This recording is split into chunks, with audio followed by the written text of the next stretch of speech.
All right. Welcome to episode 6 of the Surviving Second Gen podcast. I'm your host, Jennifer, and today we're going to talk about an important topic. A topic that I feel like is intertwined with all the episodes that we're talking about. We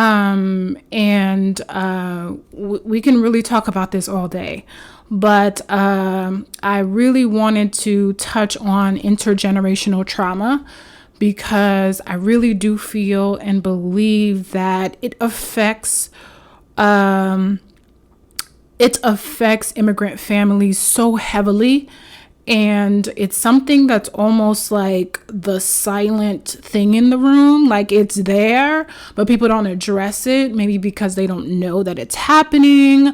They don't know how to address it. They're not sure what it is.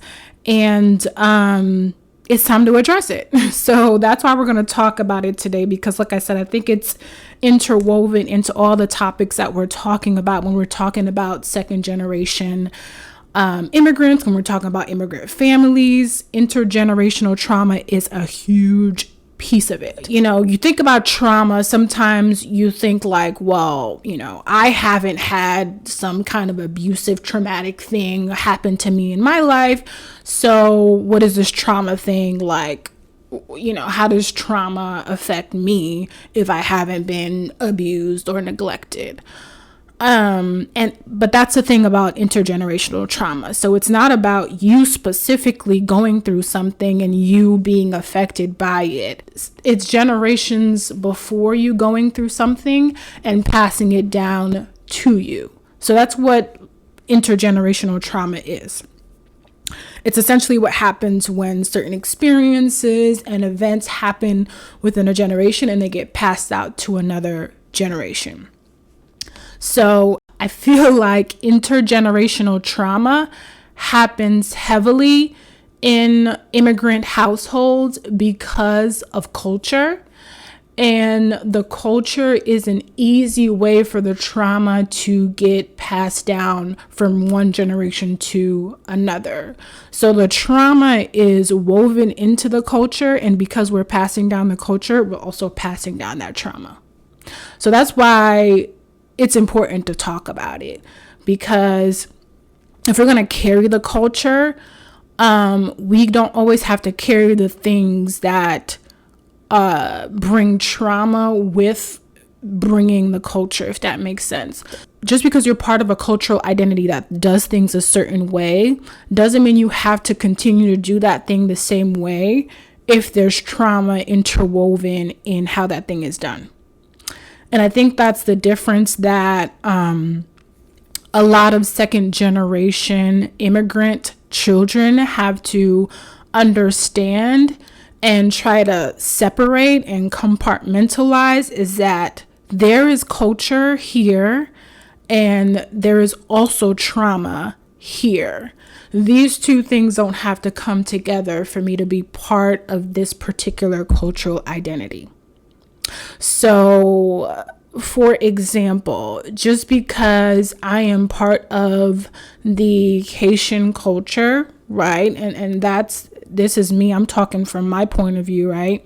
Just because I'm part of the Haitian culture, and in the Haitian culture, we don't talk about emotions and we internalize things and we don't tell each other how we feel. That doesn't mean that I have to do the same thing. That doesn't mean that I have to deal with that same coping mechanism, because that's intergenerational trauma when I don't cope with things because my parents didn't cope with things, because their parents didn't cope with things, and then I then do that to my children. That's what we want to stop the cycle of. That's the trauma that we want to keep from happening generation after generation. And it's hard because, again, it's interwoven into the culture. So if we just think, well, that's just how Haitian families do things, I just gotta, keep this going or do things in this way, and that's what makes me Haitian, then we're never going to get rid of it. And it's the same thing for, immigrant parents who don't yet have the ability to see that this is unhealthy and it's just a part of the culture for them. So they then pass it down unknowingly, right? So for them feel like, that's what they know. That's what they know to be true. That's what they know to be valid. That's what they know to function. So if that's what they know, that's what they're going to do. But us as second gen immigrants, we know better. So we should be doing better. If I know that these things don't have to work together to be part of a culture, then I'm going to do things differently so I can create what the culture looks like for me. So, yeah. So for this to not be something that we pass down, we have to understand how it actually gets passed down. Okay. So like I was saying, intergenerational trauma happens when one generation passes something on to the next. There are traumas. And a lot of times the way that gets passed down is them continuing something that is an unhealthy coping mechanism for them. So the example of a family or a culture not processing emotions, that's a way that they're passing down trauma, right? So that generation didn't process their emotions. That wasn't something that they learned to do. So then the next generation, the same thing happens. They also don't process their emotions because that's not something that you do. And then that just keeps going on, and it just gets passed down in that way. So basically it gets passed down from the experiences happening over and over again. So basically allowing the patterns or the messaging to continue. So if the messaging is to not do this, then that's a thing that we're not going to do. And it just gets passed down because that's what's normalized. So sometimes messagings and narratives get passed down. Patterns get passed down. And a lot of times culture has a lot of patterns and certain conditions that are interwoven in it. So it's hard to remove the traumatic stuff, the adverse stuff from the pieces that are good, that are healthy, that you want to keep, that you want to, perpetuate. But yeah, if you have a narrative that you keep going, that's how that trauma can be passed down. So there's other narratives for different types of cultures that a lot of times can be traumatic. I know there's a lot of cultures, including the Haitian culture, in immigrant cultures, where there is a almost hierarchy in how women are perceived and how men are perceived. And a lot of the times the hierarchy is that men are the chiefs. They are, and then that's usually, and that's actually the word that's used in the Creole language is garçon c'est chef, right? So men are the chiefs. So they are basically above women in their in how they're seen, in how they are accepted, in how they are talked to, and basically given all of the power. And sometimes women can be seen as lesser than, just like lesser than humans. And this is not talking about biblically and the headship of a man versus the headship of a man and how it looks like in the household, which is a whole different another topic, how culture and Christianity happens and almost blurs the lines of what the Bible says versus what the culture believes. Whole nother topic. But just to be clear, I'm not talking about that. I'm talking about the literal putting the man on a pedestal as if they are a more valuable human being than a woman. The lack of respect, the lack of value that is seen in a woman versus a man in immigrant cultures, right? So if that's a cultural narrative, then if certain things are happening in a household, right, and another cultural narrative is to not talk about things that are happening in the household, I'm gonna use an example: domestic violence, okay? Because domestic violence happens. So if and domestic violence can a lot of times be perpetuated in immigrant cultures if the narrative of men and their power is there versus a woman and their lack of power and their lack of value, right? So if that's a narrative, and then another narrative is you don't talk about things that are happening in a household, that's a huge narrative in immigrant cultures. I think Black cultures in general, Black and brown cultures in general, that you don't talk about what's happening in the household. You don't address those things. Those are hush hush, right? So if those two narratives are happening, this is a combination for a really traumatic set of events, right? So if domestic violence, which I think a lot of people would say is not a healthy cycle, is happening in the household in one generation, we don't talk about it, we don't address it, that trauma gets passed on to the next generation who may be dealing with the same thing, and then the next generation who ends up dealing with the same thing.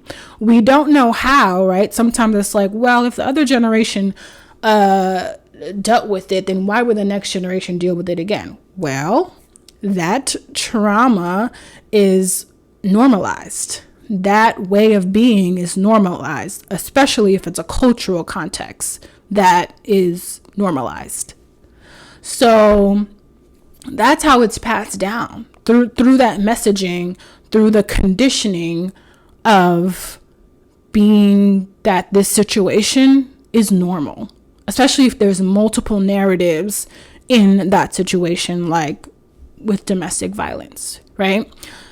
So if we're going to normalize almost the dehumanization of a person or a group of people or a gender, then yeah, from one generation to the next, that's going to be what it is, until somebody realizes that that's not what it should be and starts to have different conversations or actions or behaviors that changes that. So that's how intergenerational trauma gets passed down.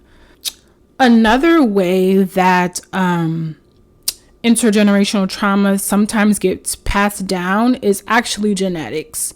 And there's more and more research that's done that has been done that looks into that. Because trauma is a mind-body thing. A lot of issues that are mental health issues are mind-body things. And if you read books like The Body Keeps Score, that really talks about how trauma lives within our bodies, or It Didn't Start With You, that's another good book about trauma. And more and more research is looking into how trauma can change DNA and stay within someone's cells and stay within somebody's DNA and then get passed down to another generation.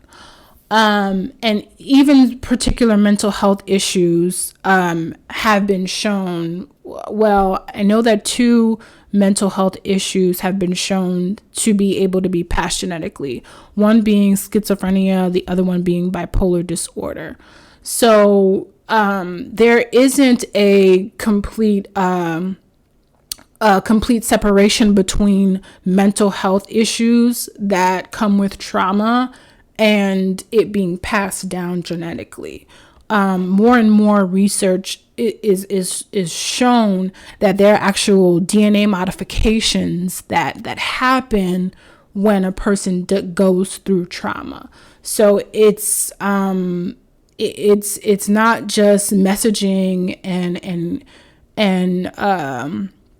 conditioning. It can also sometimes be DNA. And I think there's a lot to say about that when you look into how that's passed down, because if that can be passed down, if trauma can be passed down through DNA modifications happening, then I think that there's also ways to do the opposite, right? If you learn new things and have changed things within a generation, you can now also alter that and change that and pass down new ways.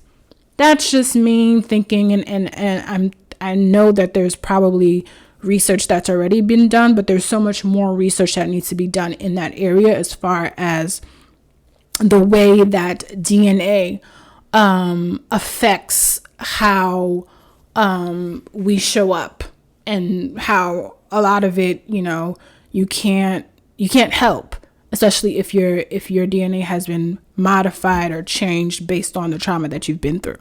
The research already shows that intergenerational trauma mostly affects individuals of color. So people of color are being affected by intergenerational trauma in heavy numbers. And like I said, when you add culture to that, I feel like the transmission of it is so much easier, because you just bring the culture and you bring the trauma with it, and you have to figure out how to separate those two things when it's just part of, what and how to be. But it's affecting immigrant households because, like the example that I talked about before, not being able to process your emotions, going through traumatic things in the household and not being able to talk about it, things that we know are not okay, whether it's domestic violence, whether it's sexual abuse, whether it's physical abuse, whether it's emotional abuse.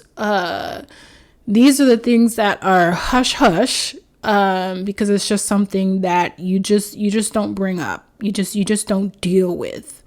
And you carry that with you, and it has negative mental and physical effects. Trauma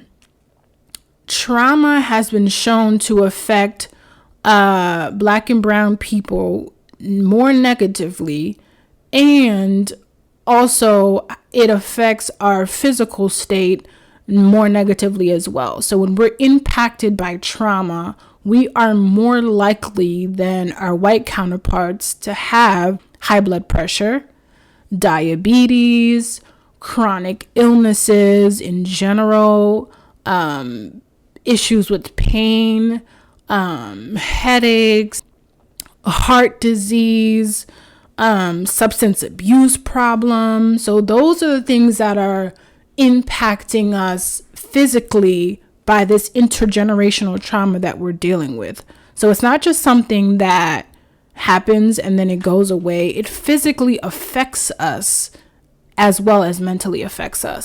So if you think about it, we're not just passing down mental health things. We're also passing down physical ailments, right?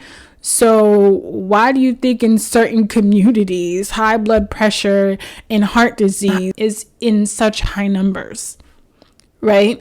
And, why do you think that substance abuse problems are in such high numbers, right? So if these things are not addressed, if these are things that we don't even assess or look at, and we're not processing, we're passing down unhealthy coping mechanisms, but we're also passing down physical ailments that are not good, that are killing us sooner and faster than other communities of people.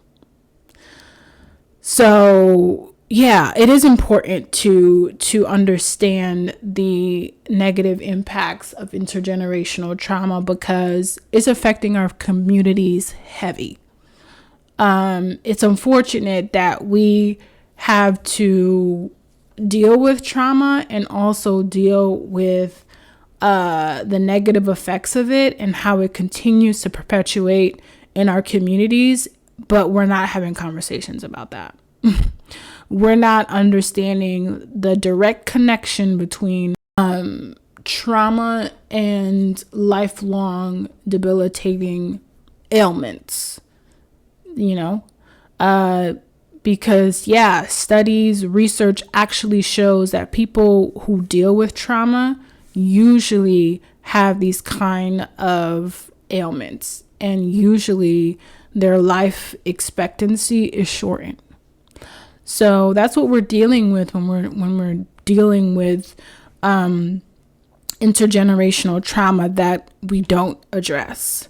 And when we talk about the negative effects physically, there's also negative effects emotionally, mentally.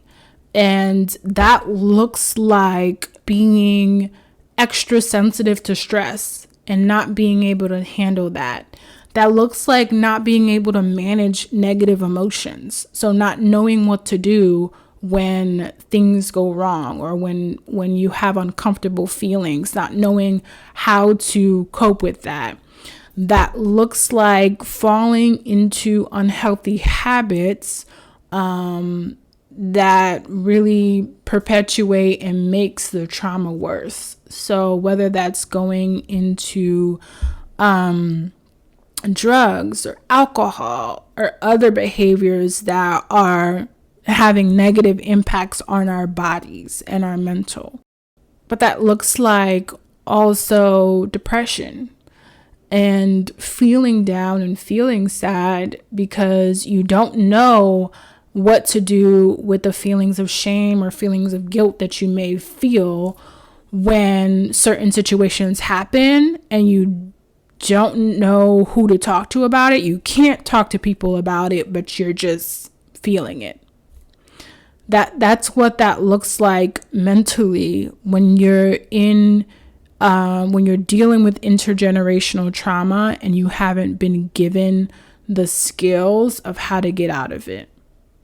That looks like anxiety that builds up because there's a situation at hand that you don't know how to address because you've never been given the tools to talk about things that are hard.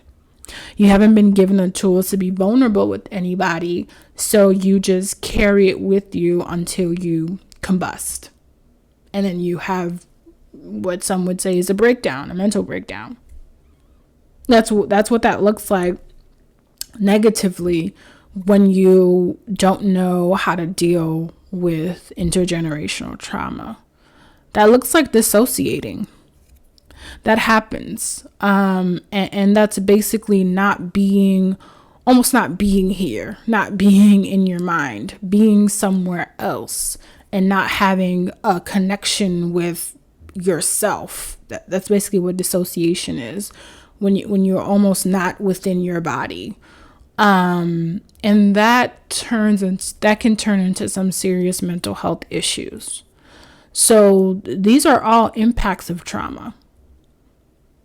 And you're not being affected by it because you didn't particularly deal with a direct traumatic event. You are affected by it because generations before you were affected by it.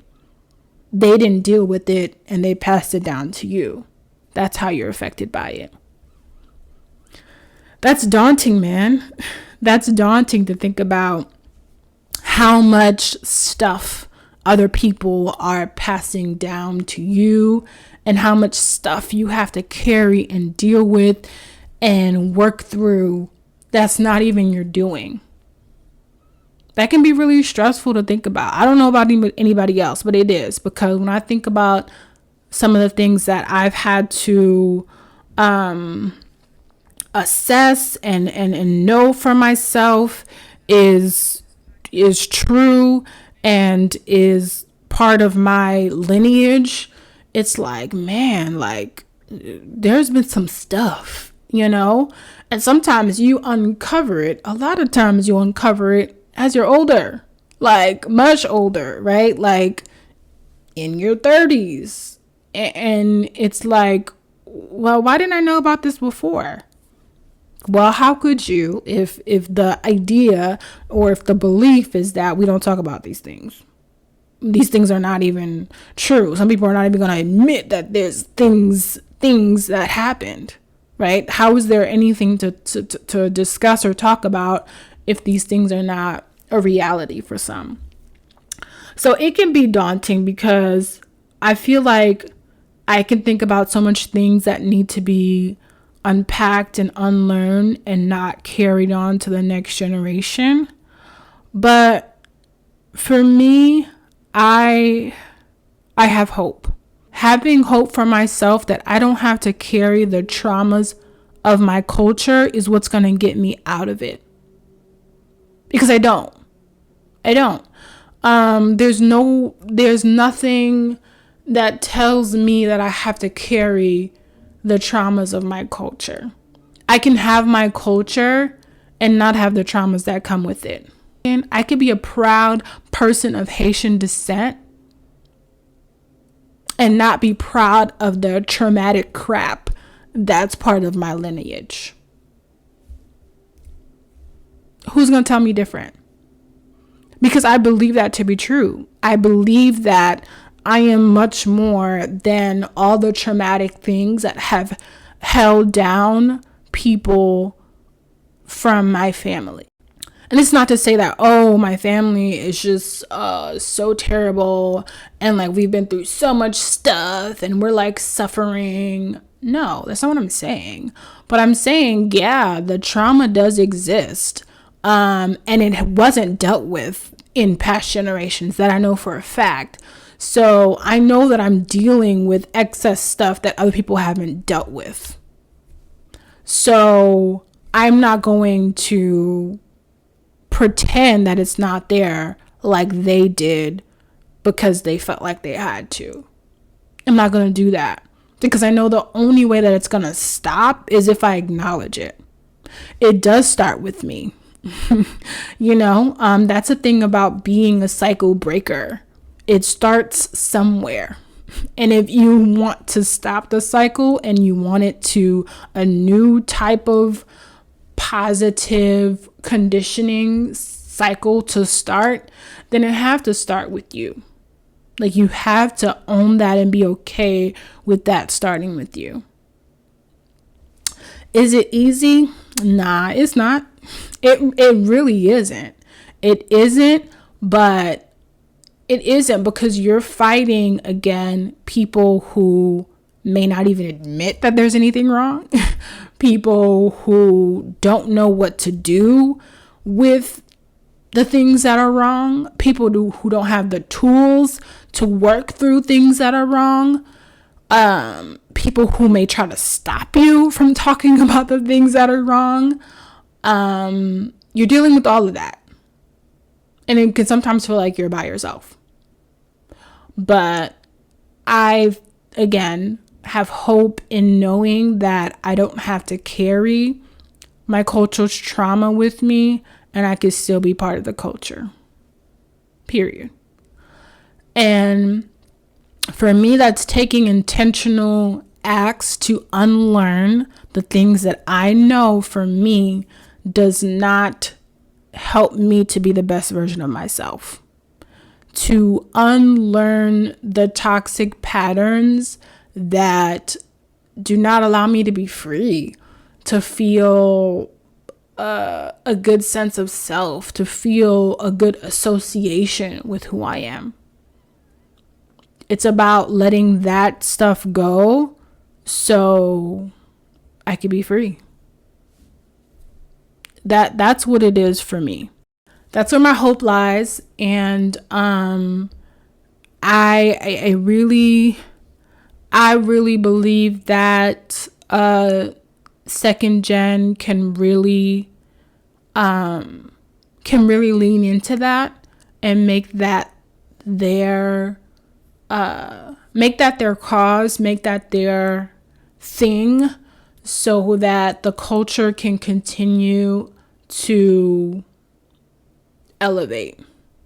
The culture can still be the culture, but it may look different, and that being okay.